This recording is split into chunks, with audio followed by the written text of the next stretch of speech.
Before we start, just a quick reminder to hit that subscribe button. Only 2% are subscribed. At 1,000 subscribers, I'll be posting a special video. He flipped my phone face down and locked it with one tap. My name is Claire, I am 28 and suddenly freezing. He pulled the phone toward him like evidence and watched me. Unlimited access or no wedding, he said, calm and steady. I laughed too loud because my brain reached for normal. Okay, good one, I tried, pushing my chair back a little. He did not smile, not even a twitch around his mouth. That was the first real moment when something inside tilted. He slid a folded page across the table, slow and deliberate. On the top he had written my name in block letters. Underneath there were short lines, little blank spaces waiting. These are for your passwords, he said, tapping the page. I stared at the paper like it might bite me. You want what exactly? I asked, even though I knew. Everything, he answered, eyes on me, not the list. Phone, laptop, email, socials, banking, location, the works. I joked again, weaker this time, trying to lighten the air. Are you running for Detective of the Year or what? He exhaled through his nose, slow, like he was counting. Claire, this is not a joke, this is us. He nudged the pen closer until it touched my fingers. We are getting married in 3 months, he reminded me. Married people do not lock each other out of anything. If you want this wedding, there cannot be secrets. The word secrets hit harder than I expected, like an accusation. I checked my phone, still under his hand, screen dark. My chest felt tight, not dramatic, just a steady clamp. I am not hiding anything, I said, already on defense. His jaw worked a little like he was chewing words. Then this should not bother you, he answered, almost gentle. If your phone came to court, would you be fine? He shrugged, mine could show up anywhere I would. Back then I believed that line for longer than makes sense.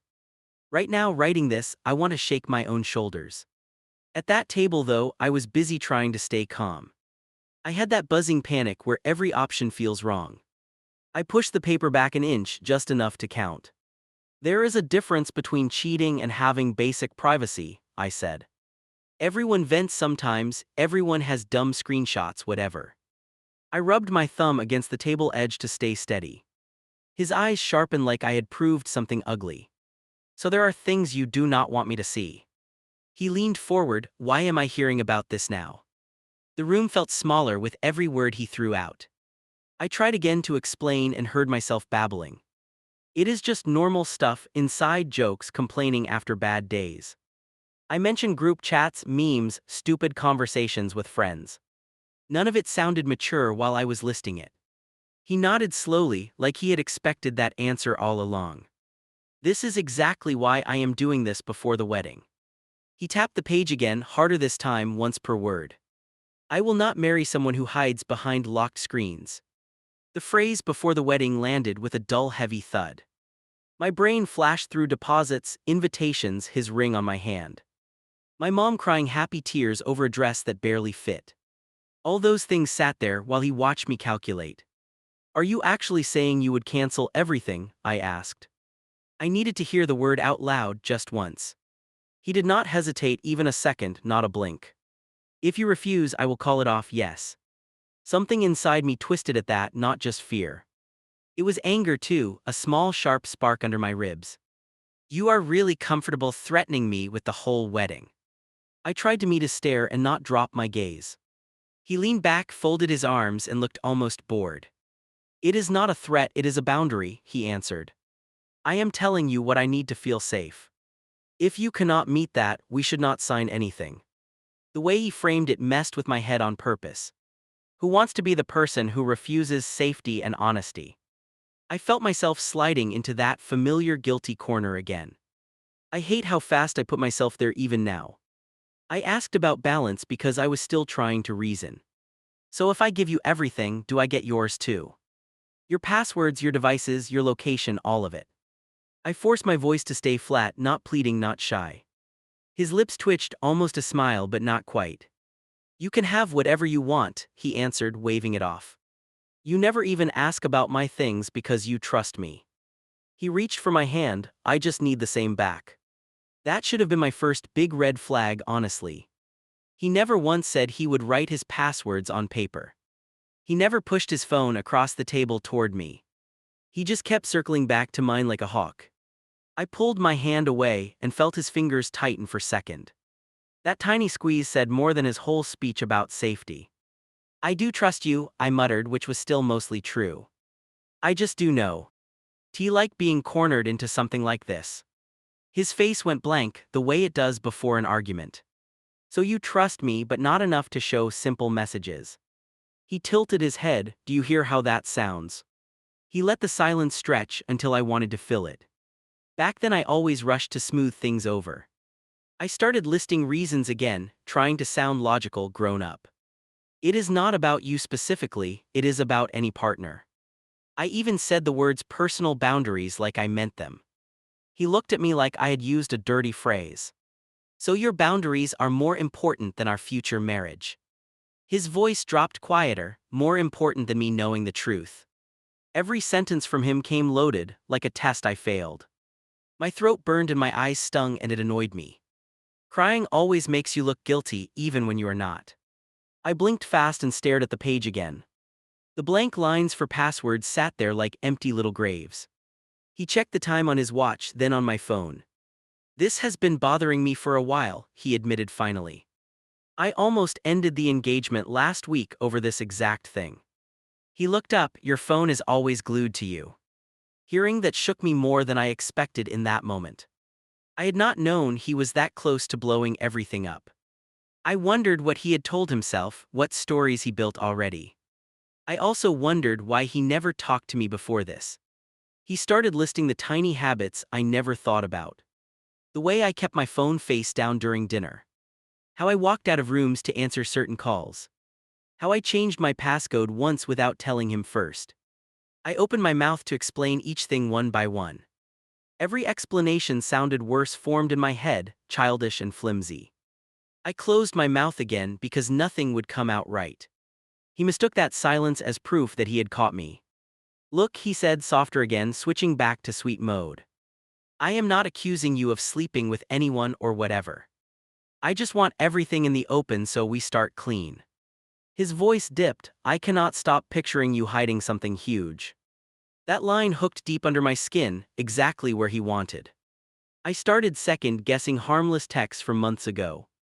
Inside jokes with coworkers, complaints about his mood, wedding stress rants. None of it was actually awful, but it felt damning anyway. I asked him why now, why this exact timing, why today. He shrugged and stared at the ring on my finger. "Because once we are married, it is harder to walk away." He met my eyes again. "I need to know before that." That answer chilled me more than I let him see. It sounded practical and cold, like checking a contract clause. I realized he had considered walking away enough to plan it. He was not just reacting, he was executing a decision tree. "I cannot just write everything down right this second," I said. My voice came out thin, which annoyed me even more. "I need to sit with this, at least overnight." I kept thinking if I asked for time it would help. He nodded once like he already had my timeline planned. "Fine," he agreed, pushing the paper back toward my side. "By Sunday night I want every login written there. If it is not, I will call the venue on Monday." There it was, clean and sharp and completely real. A deadline hanging over the wedding like a quiet storm. I looked at the paper, then at his face. He looked calm, almost relieved, like the problem was solved. I picked up the pen, not to write, just to stall. My hand trembled enough that the tip tapped against the table. "Do you want to at least start with one account?" I set it to buy another minute, another breath, another beat. He smiled a little at that, like I had finally cooperated. "Sure, we can start with your phone unlock code," he said. He slid the device back toward me, screen still dark. "Put it in, then change it to something I know." Every part of me resisted that simple motion like it was fire. I unlocked the phone anyway because I could not think. My fingers moved on autopilot while my chest pounded. I placed it between us, waiting for him to reach. He watched my face instead of the screen, gauging my reaction. "See, this is not so bad," he murmured, almost soothing. "We are just taking the mystery out of things." He turned the phone and started tapping through the settings. I wanted to snatch it back, to say stop, to shout. Instead I pressed my nails into my palm until it hurt. "Just remember, this is your idea too," he said. You want trust, this is how we build it. That line lodged in my brain and stayed for months. I did not correct him, did not say it was his idea. I let the words sit there between us like shared responsibility. It is wild how fast you agree to things you hate. Now writing this, I see that night as the doorway. On one side was the life I thought we were building. On the other side was the version where my phone was evidence. Back then though, all I saw was a wedding clock ticking. I laid my phone on the table and slid it toward him. No coffee, no small talk, just that rectangle between us. He did not reach for it right away, which rattled me. "Ready to follow through?" he asked, fingers drumming once, waiting. I unlocked the screen and opened the password page. My hands moved, but my stomach felt like wet concrete. I typed the first login on his little form and paused. The cursor blinked like it was counting down to something worse. "Keep going," he urged, leaning in just enough to crowd me. I added my main email, the music app, then another account. My handwriting got messier with each new line I filled. It looked like I was signing pieces of myself away. When I finished the list for that round, I set the pen down. I pushed the paper over with one finger and tried breathing. He scanned it, lips pressed together, eyes moving fast over everything. Then he picked up my phone and opened my messages without hesitation. That moment hit me harder than the ultimatum itself for some reason. Watching him scroll through private conversations in real time shook me. "Remember, you wanted honesty too," he reminded me while his thumb moved. I watched his eyes flick over lines I barely remembered typing. He opened a group chat first and snorted at a meme. "Wow, you all complain a lot about work," he muttered. I sat perfectly still, waiting to see what would trigger him. Every notification from other chats popped up like tiny landmines. Then he tapped a thread with a coworker and everything tightened. "Who is Nathan?" he asked, not looking up from the screen. I told him we shared a project, kept my voice neutral. He kept scrolling, jaw working slowly like he was chewing something unpleasant. "You two talk at night a lot," he observed, almost too casual. He stopped on one line and turned the phone slightly my way. There I was, texting goodnight after a late shift 2 weeks earlier.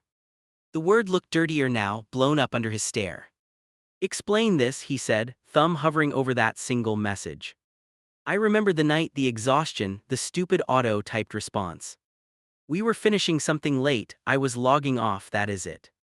Even to me out loud, it sounded flimsy and childish. His mouth tugged into a skeptical half-smile that sparked anger. "You never text me goodnight after we hang up," he pointed out. He set the phone down between us again, screen still glowing. "So why does he get that little extra from you?" I knew it was a ridiculous hill, but my heartbeat still jumped. "I do tell you goodnight constantly, you just hear it instead." I forced myself to hold eye contact, not look at the phone. But my gaze kept sliding back to that single word.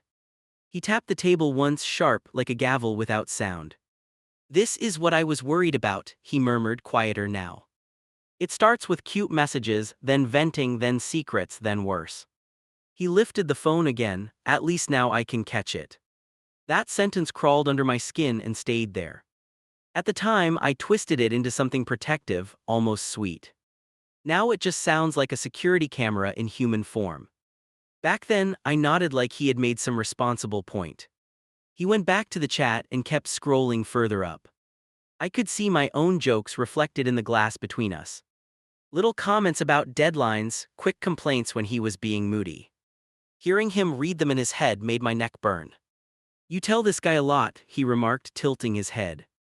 "Do you ever talk this openly with me about our issues?" I shot back that I tried, he just got defensive quicker. He shrugged, which somehow felt like a dismissal and accusation together. I reached out and put my hand over the phone. "Give me a second," I said, needing the scrolling to stop. His eyes flicked up, surprised that I interrupted the little inspection. "You promised I could look through your stuff too, remember?" He sat back, still holding onto the phone a heartbeat longer. Then he placed it down like a challenge and folded his arms. "You want to go through mine right now?" he asked. The question carried a dare more than an invitation. "Yes," I answered before my brain could soften the word. "If this is equal, then it should look equal in practice." I reached my hand out for his device and waited. My pulse thudded in my ears as I watched his face. He let out a short laugh that did not match his eyes. I hate people messing with my electronics, he said, waving me off. It is a thing with me, you know that already. He nudged my phone closer again. Yours is the one worrying me. That excuse landed with a heavy thud in my chest. He absolutely did not have the same thing about my screens. This is not just about comfort, I replied, fingers curling into fists. It sounds like you want to Niue window here. He rubbed his temple, suddenly looking exhausted like I was exhausting. I have nothing to hide, he insisted, eyes shutting for a moment. I just do not like other people digging through my digital life. He opened them again. You are not other people though, right? That twist almost worked on me, honestly, because I wanted it to. If I was not other people, why was I shut out completely? I almost backed down just to get the warmth back. Instead, I tapped the corner of his form with my nail. You asked me to push past my discomfort for you, I reminded him. I am actually doing that right now in front of you. So if we are partners, you can stretch a bit too. I watched his thumbs press together like he was grinding them. He stared at the table for a few seconds that felt long. Finally, he pulled his phone from his pocket and held it up. Then he set it down on his side, face up, still locked. Fine, he said, we will trade after I finish here. I knew even then that after I finish was a stalling line. But I let him have it because I wanted to prove something. That I was not hiding some wild secret lover in my texts. That this whole demand would end in him feeling silly. Spoiler, it did not go that way at all. Instead, the more he looked, the more fuel he found. Small fragments turned into theories in his head.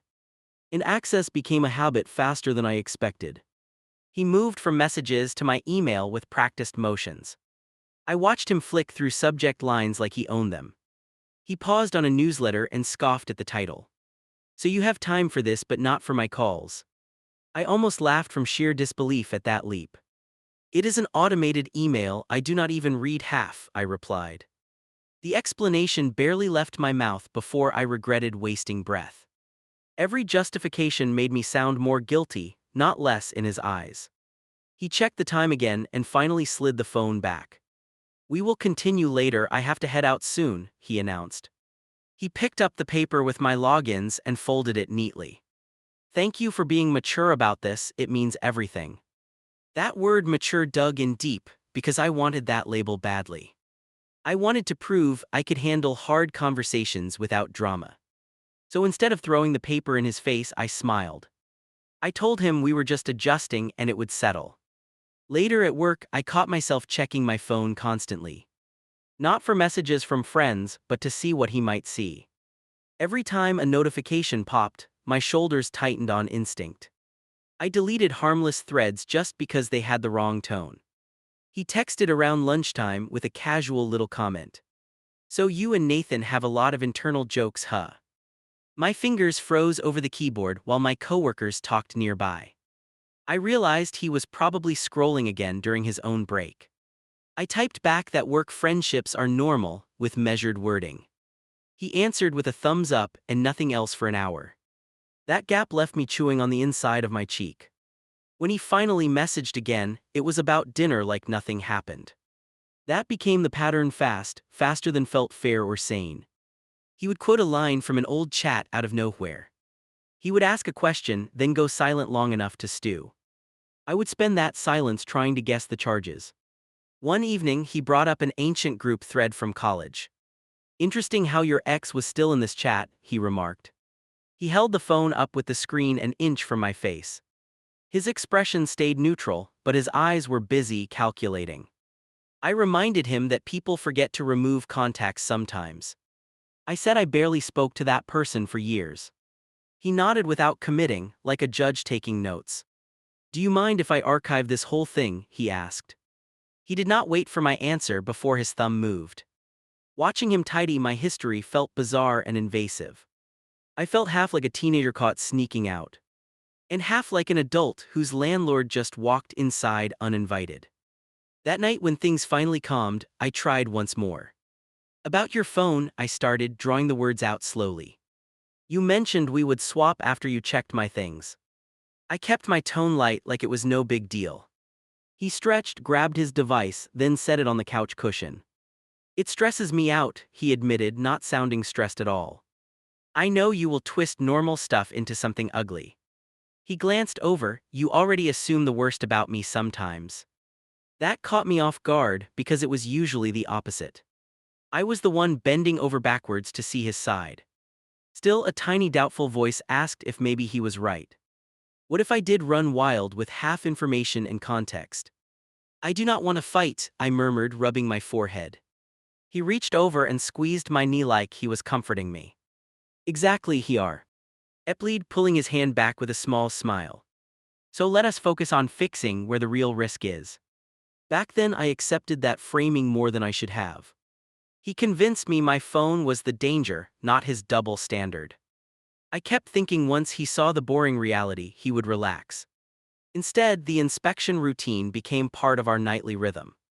He started unlocking my phone in small, everyday moments. While a show played, while I did dishes, while I showered. He would glance at notifications and clear them before I saw. I only realized later how many things vanished that way. The first time he answered a message pretending to be me, I froze. I walked back into the room and saw my chat open. He had typed a light little joke to a friend as if it was me.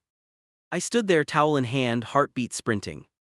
"Relax, I was just helping you keep up," he chuckled. "They were waiting on an answer, I saved you some time." The friend replied with a laughing emoji and a long story. Now he had access not just to my inbox but my voice. I wanted to grab the phone and lock it away forever. Instead, I took it gently and sat down beside him. "Please do not respond for me again," I asked, trying for calm. "It makes me feel like I am not even in the conversation." He rolled his eyes and reassured me it was a one-time thing. He added that if I stayed on top of chats, he would not need to. He framed it like teamwork, like we were covering each other. I smiled weakly, but inside I felt smaller than before. Looking back, that was the real shift for me. Not the list of logins, not the battery of questions. It was watching him slide into my interactions as if he owned them. That was when my life stopped feeling private in any way. By lunch, my phone dropped from 60% to black. It died mid-text, right in my hand, no warning. I stared at the blank display like it had betrayed me. Later, I realized it was not the phone doing the betraying. At my desk, I plugged it in and watched the charge crawl. While it revived, I checked the battery log out of habit. One app sat at the top with a name I did not recognize. It had eaten half the power before noon and it was still running. The name was something bland about protection and device health. I knew I had never downloaded anything with that label. My stomach gave that slow flip it does before bad news. I tapped it and saw permissions stacked in a neat list. It had constant location access with no pauses anywhere. It could read messages, call logs, browser history, all of it. There was a little note that it could run in the background. The uninstall button was grayed out like it belonged to someone else. For a second I told myself it came with an update. Maybe the carrier pushed new software, maybe I clicked something absent-mindedly. I tried to swallow that explanation and pretend it fit. Then I searched the app name online and everything cracked open. Every result talked about parental controls and monitoring and employee tracking. There were words like stealth mode and remote dashboard and alerts. Screenshots showed maps with tiny dots moving across town in real time. Another showed message threads mirrored onto a different screen miles away. I remember how quiet it felt inside my body right then. You know that moment when fear jumps so high it goes blank? I scrolled those pages and saw my own day laid out. Every stop, every call, every text, all fed somewhere else. I locked my phone and pressed it flat against the desk. In my head, I walked through every person who could install it. Only one had my password and a reason twisted enough. It was not a mystery, it was just denial fighting back. For a minute, I thought about calling the support number displayed. Then I pictured explaining that my fiance had full access already. That he still needed secret software digging through the rest. Even in my imagination, the tech on the line went silent. I opened my messages and typed out a new thread to a friend. Halfway through writing, I erased her name and closed the window. Anything I wrote would appear on his invisible dashboard in seconds. I sat there, phone heavy in my hand, suddenly careful with every letter. Instead, I took a screenshot of the settings page and saved it. My thumb hovered over share, but I did not send it anywhere. It sat in my gallery like a photo of a bruise. Evidence, but only if I ever used it against him. On the ride home, the battery dipped faster than usual again. Every time the percentage dropped, I pictured him watching a live feed. I imagined a map with my little dot inching along the route. By the time I reached our place, my hands were sweating. He was on the couch, legs up, phone glowing near his knee. He glanced at me, then at the clock, like he was checking something. "Traffic bad?" he asked, casual voice, eyes too alert. I dropped my bag and held my own phone like it burned. "Did you install anything on here?" I asked, straight from the gut. No warm-up, no jokes, no soft landing, just that question. He blinked once, slow and deliberate, then focused on the device. "What are you talking about?" he asked, brow tightening just a touch. I unlocked the screen and opened the battery page in front of him. The app sat at the top again, power usage climbing near the red. I pushed the phone into his hand so he could not dodge. "That," I said, my voice thinner than I wanted. He studied the name like it was the first time he saw it. His thumb tapped the screen, then paused over the permissions list. "I thought this was part of your antivirus stuff," he finally answered. He tried to hand the phone back like it bored him already. "Do not do that," I snapped, grabbing his wrist before I thought. He looked at my fingers on his skin, then at my face. "You have my logins, remember," I continued, forcing my grip to loosen. "You installed this, or someone using your access did it." He took a breath and leaned back, still holding my phone. "Okay, chill," he muttered, which made my pulse spike harder. "I added it a while ago when things felt shaky." He shrugged one shoulder. "It is just extra protection, nothing wild." Extra protection, that phrase still makes my teeth grind when I remember it. "Protection from what exactly?" I asked, watching his eyes for flinches. "My own schedule, my coworkers, the grocery store." I laughed once, short and rough. "What are you guarding yourself from?" He turned the phone in his hands, spinning it between his fingers. "In case you ever disappeared or something happened, I would know," he replied. "Phones get stolen, people lie, accidents happen, life is messy." He looked almost offended that I was not grateful for the coverage. "If this is about safety, why hide it from me?" I countered. "If it is innocent, why give it a name meant to blend?" I tapped the corner of the screen until my knuckle hurt. "This thing watches everything, and you did not breathe a word." He exhaled through his nose, long and slow, then sat up straighter. "Because I knew you would react like this," he shot back. "You would twist a reasonable step into something creepy." He spread his hands. "Look at you, you are already spinning." That part stung because I knew I looked rattled and wild. My hair was half falling out of its tie, my shirt wrinkled. I could feel how frantic I sounded and hated it. "But who is actually twisting things here?" I asked, voice shaking. He ran a hand over his face, rubbed his forehead, then pointed. "Do you cheat on me?" he asked, his tone suddenly flat.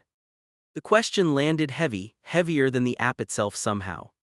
I stared at him, stunned, like he had slapped me in public. "No," I answered, one word, no explanation, no decoration. He held my gaze for a long beat and barely blinked. "Then why does this bother you so much?" he pressed. "Innocent people are not terrified of transparency and accountability." That line had claws, and he knew exactly where to sink them. I could feel my own brain trying to prove my innocence. I started counting my loyal days like beads on a string. Not because I doubted myself, but because he made me justify existing. "I am not scared of being honest," I managed, jaw tight. "I am scared of you watching every tiny thing without telling me. Those are not the same thing, and you know it." My hands were trembling so hard I tucked them under my legs. He looked back at the app page and tilted his head slightly. "You already agreed to share your devices, remember that conversation?" he reminded me. "This just makes it easier, I do not have to nag." He smiled, small and controlled. "You hate when I keep asking questions." That was the twisted genius of it, honestly. He turned my patience fatigue into permission for permanent surveillance. If I accepted the app, he would ask less out loud. Silence for me, convenience for him, all dressed up as love. "Turn it off," I said, each word slow and clear. Delete it, disable it, whatever option actually removes it. I leaned forward, elbows on my knees, not giving him space. This crossed a line and you know it crossed one. He tapped around in the settings, moving too fast for me to track. They're happy now, he announced, flashing the screen for a second. The icon disappeared from the home menu, neat and tidy. The battery log still showed it running in the background. I grabbed the phone and dug back into the details on my own. The uninstall choice was still disabled, the permissions still wide open. It is not gone, I pointed out, throat tight, glare sharper. You just hit it deeper, you did not remove anything. He reached for the device again, more forceful this time. You do not understand how this software works, he replied, voice cooling. There are system layers and admin rights and all that. He waved his hand, you cannot just rip it out like an app. Yeah. You are not my manager, I shot back, sharper than before. You do not get admin control over my entire life like this. I felt the words leave my mouth and hang in the air. He flinched just barely, then narrowed his eyes in response. So we are at that point now, he said, almost amused.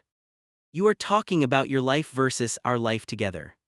He stood, phone tucked in his palm like a hostage. You keep separating things that should already be joined. I stayed planted on the couch because my knees felt unreliable. If our life needs stalking software, maybe it is not working, I answered.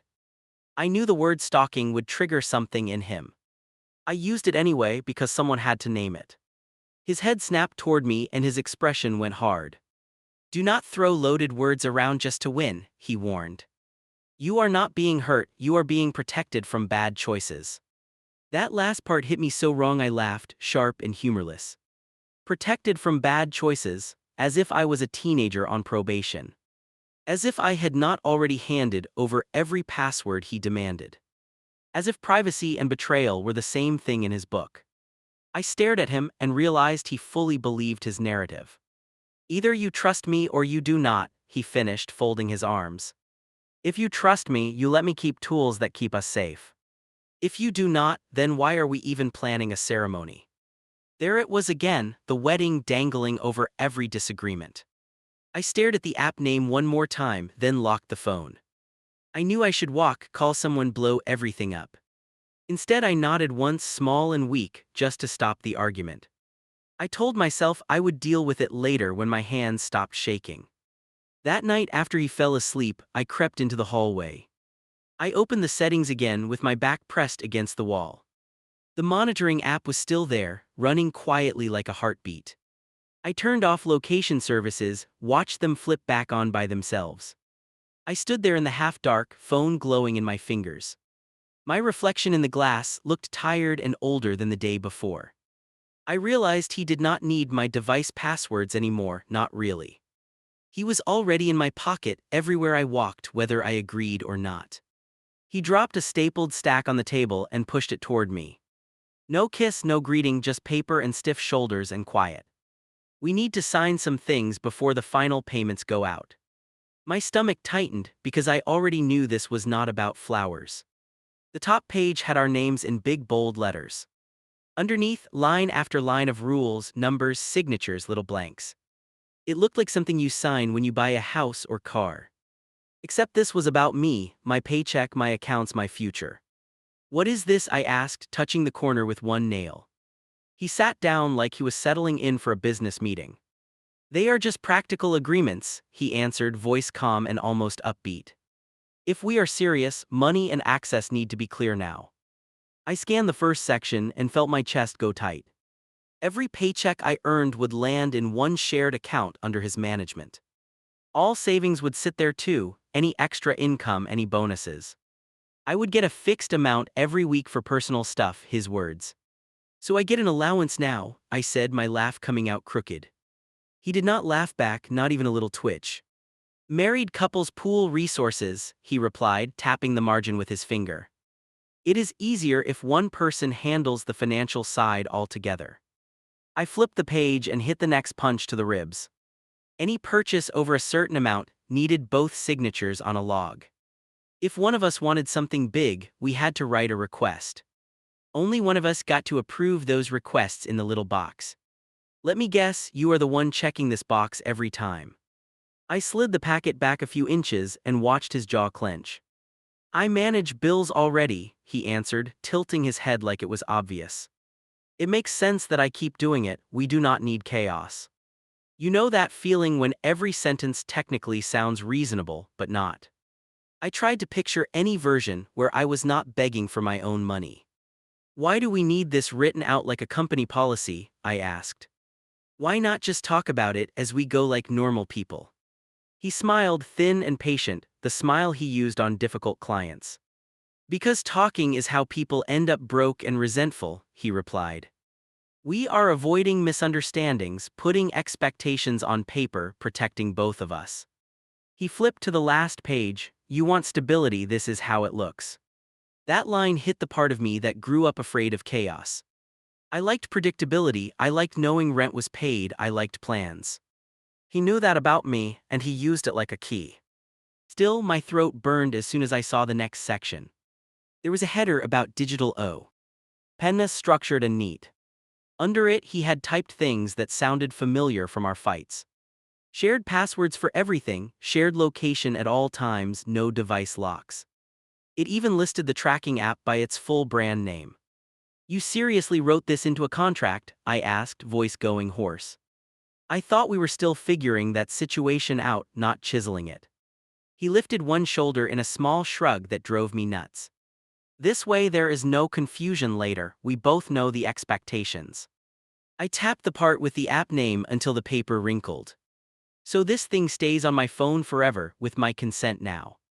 If I remove it, I am breaking an agreement, right? He watched me with that patient look like I was being dramatic. It is just a tool, he replied, folding his hands together. If you are not doing anything shady, it is just sitting there quietly. He leaned forward. You trust me with your life but not a program. My spine went stiff at that twist because it echoed our earlier fights. I flipped to the signature lines and counted them one by one.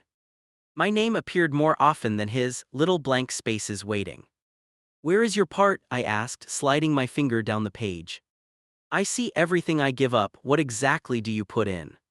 He frowned like the question offended him on some deep level. I am offering commitment, security, my full effort, my whole family, he answered. He pushed the paper back. This is just structure so those things do not crumble. I stared at him because that sounded like a speech, not terms. I am asking about actual responsibilities, not poetic answers, I replied. If I lose my job, what happens? If you lose yours, then what? What do you owe me if you screw this up? He hesitated for the first time, then flipped the packet to another section. There was a short paragraph about him covering expenses if he could. No numbers, no guarantees, just a vague line about trying his best. The rest focused on how we both agreed to avoid unnecessary spending. It read like a list of ways I could fail him. People had already booked flights for this wedding and sent gifts. Hotel rooms were reserved, my family had time off arranged. Backing out now would hurt a lot of people, not just us. He knew that, and that knowledge sat between us like a third person. I do not like signing things under a clock, I said.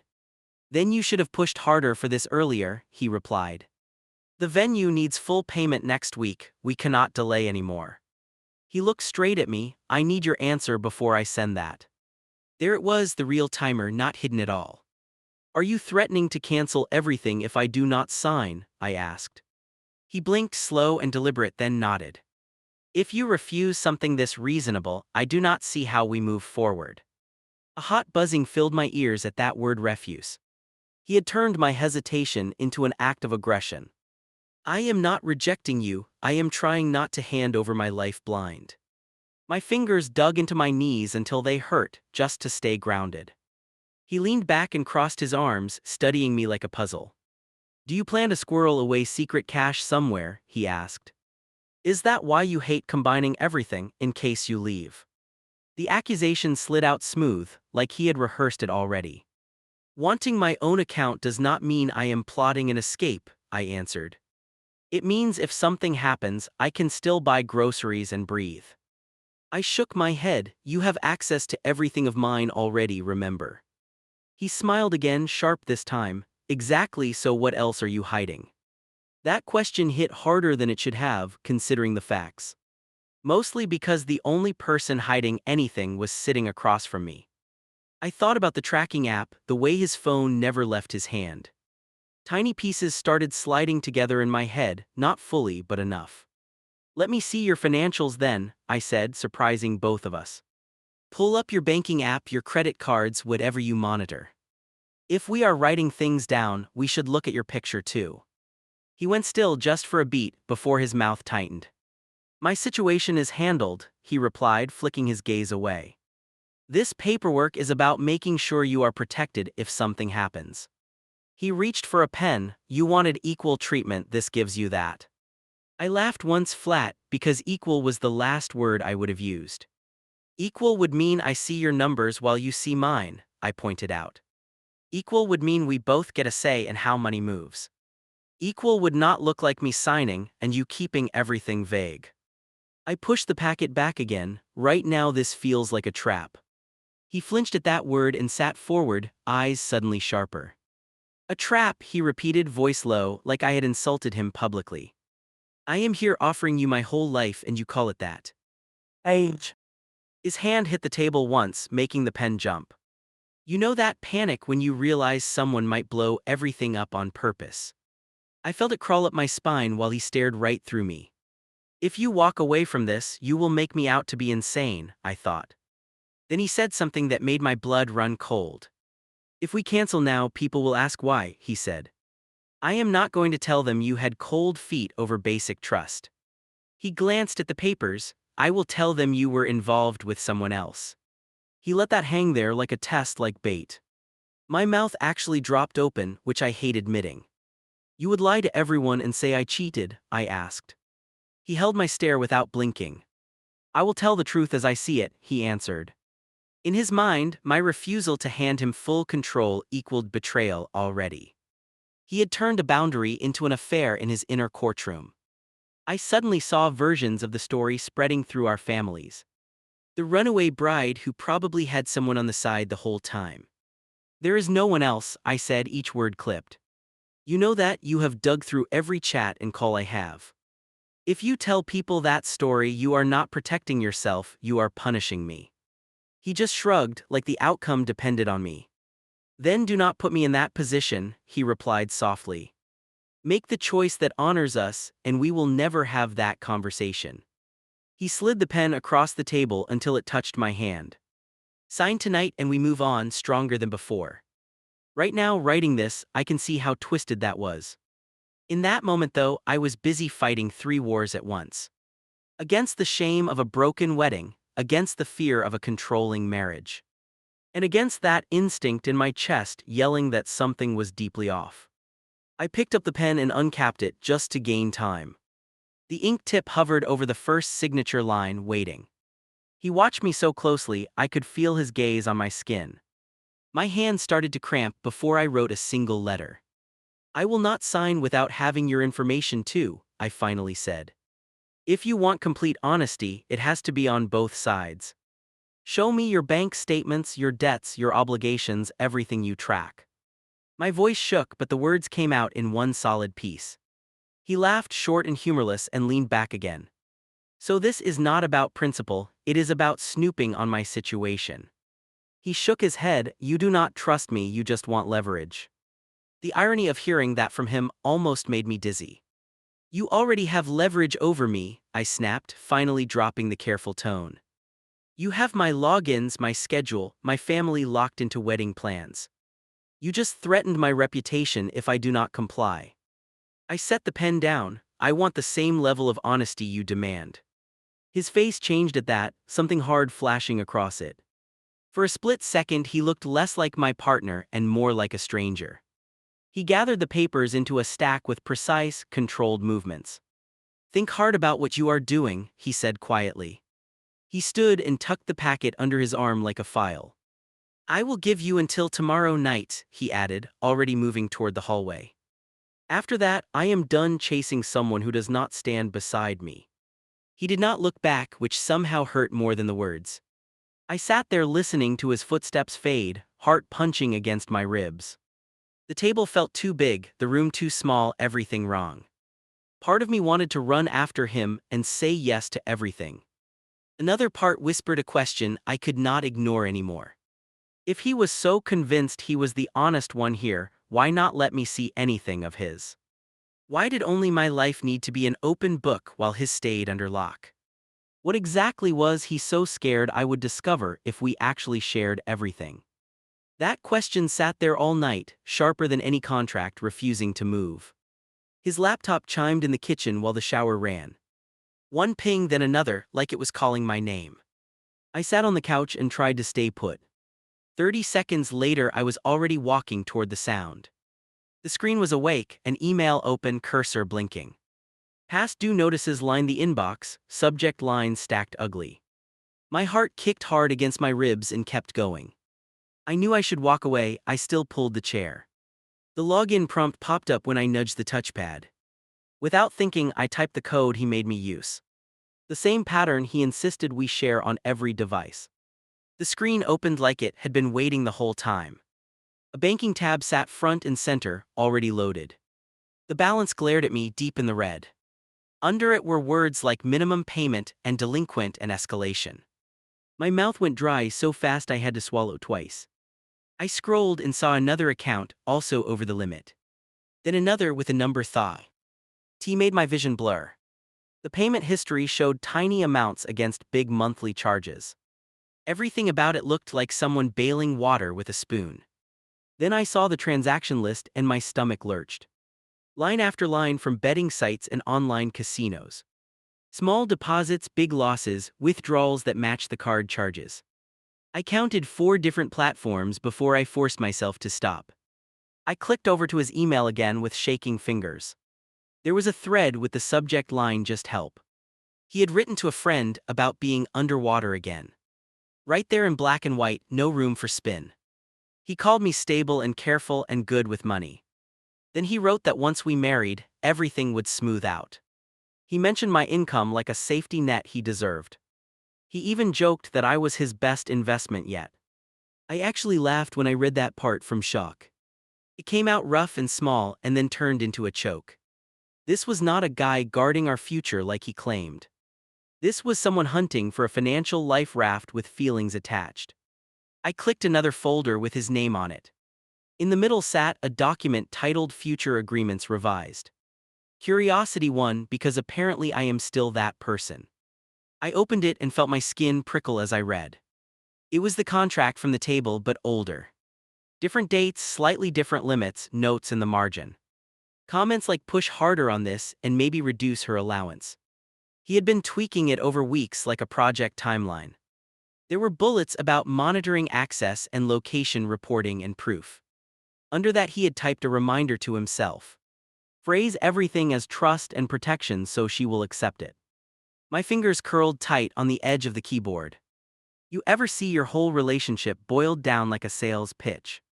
Not shared values, not teamwork, just strategies and pressure points. In that moment I stopped feeling paranoid and started feeling targeted. None of this was impulsive, it was deliberate and organized. I should have closed the laptop right then and walked. Instead I clicked one more folder tucked at the bottom. It was named with my initials and the word logs. That label alone told me exactly what I was about to see. Inside were screenshots from my phone, dozens of them.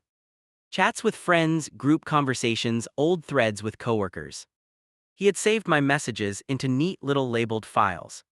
Some screenshots had captions like "Watch this pattern" and "Keep just in case." He had my location history printed out on a map. There were timestamps, addresses, notes in the margin. He circled entire weeks and wrote "mood off here" or "suspicious." It was my life turned into a case study without my consent. At the bottom sat a document titled "Timeline if she leaves." I opened it and felt my pulse slam in my ears. He had listed steps in order, numbered and underlined. Tell parents she pulled away, mention emotional affair, share selective screenshots. So that was it, laid out like a contingency plan. If I walked, he would follow the script and protect himself. Not by telling the truth, but by framing me as unstable. The same story he had hinted at during our last argument. I backed away from the table so fast the chair scraped. My first instinct was to vomit, my second was to run. The third was colder and quieter and won out.